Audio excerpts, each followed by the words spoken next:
In Brothers in Arms Hell's Highway, it was time for us to go forward with these characters. As you know, from Road to Hill 30, we become Sergeant Baker, and we become this leader of the 502nd Parachute Infantry Regiment squad.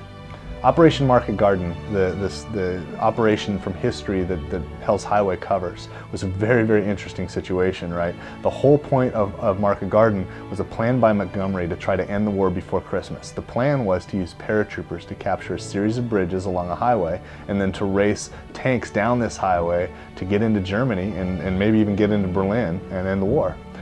From a point of squad combat.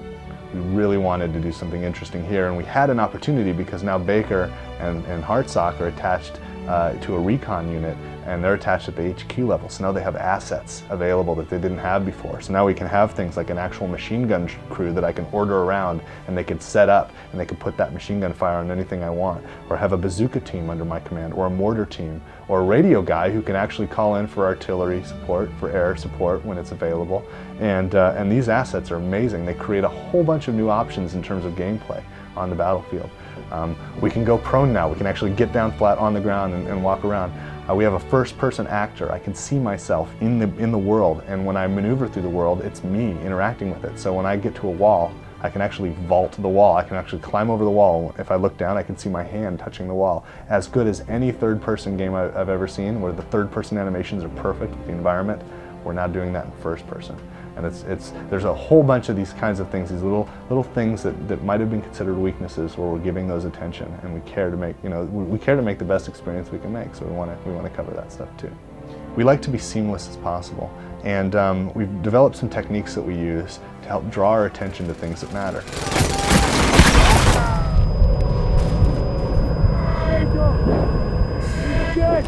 And so you have to experience these techniques to understand how they work and understand how good they are and how it feels right.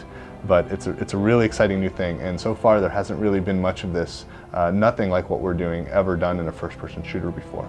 To really harness the power and to see what we're going to see in next generation gaming, it's not at launch, it's after launch. It's actually when we're able to harness all of these processors. It's going to get better and better and better, and we're going to do that on all the platforms. I mean, all the platforms have multi-processor capability, and so the future of the next generation is going to continue to be amazing, even after we have our fixed platform when we're moving forward from year to year, and we're excited to be a part of that.